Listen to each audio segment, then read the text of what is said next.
আজকে আমরা এখানে অনেক বারকান্ত মন নিয়ে আমরা এখানে উপস্থিত হয়েছি পৌরসভার ১ নং ওয়ার্ডবাসী। আপনারাও জানেন বিগত আজকে আমরা এখানে ৫০ বছর ধরে আমরা বসবাস করে আসতেছি।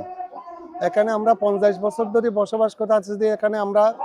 এখানে একটা পৌরসভার ১ নং ওয়ার্ড হিসাবে আমরা ইনশাল্লাহ এই কক্সবাজারের ১ নম্বর ওয়ার্ড হিসাবে আমরা এই কক্সবাজার ওই মূলত কথা হচ্ছে দেখি আপনারা জানেন এটা এখানে মানুষকে এখান থেকে উচ্ছেদ করা হবে, এটা নিয়ে মানুষ এখন বিভ্রান্তর মধ্যে কি আছে। আমাদের সাথে সরকারের সাথে অনেক জ্ঞান দরবার হয়েছে, তারা চায় আমাদেরকে কিছু অংশ চায় আমাদেরকে এখানে রাখতে।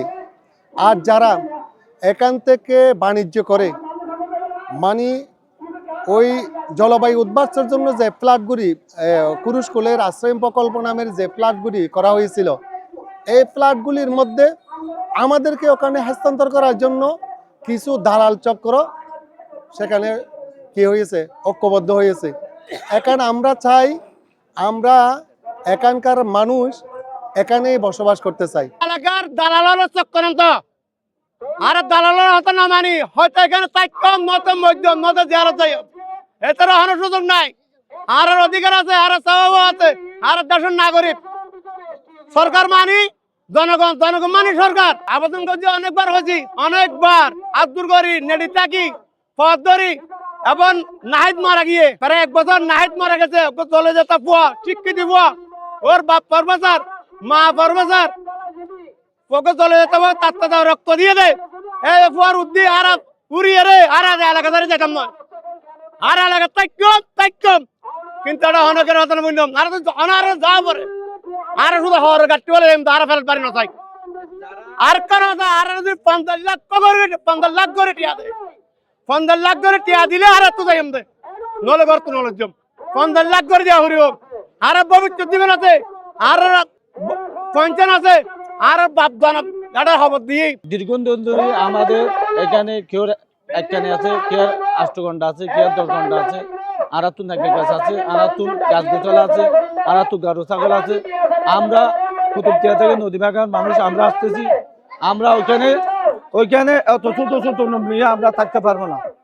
আমরা এখানে থাকবো, আমাদের মা বাবার কবর এখানে, আমাদের মায় মুরব্বীর কবর এখানে, আমরা এখানে থাকবো, এখানে মরবো।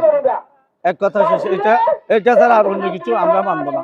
আসলে আমাদের দাবি দেওয়া একটা শুরু থেকে আছে, সেটা হচ্ছে আমরা এখানে স্থায়ীভাবে থাকতে চাই। কিন্তু এখানে সরকার আমাদেরকে একটা তালিকার কথা বলছিল, তা আমরা সরকারকে একটা দাবি দিয়েছিলাম আমরা তালিকা করতে আগ্রহী, কিন্তু আমাদেরকে একটা নিশ্চয়তা দিতে হবে যে কতটুকু জায়গা বিমানবন্দরের জন্য লাগবে আর কতটুকু জায়গাতে আমরা থাকতে পারবো।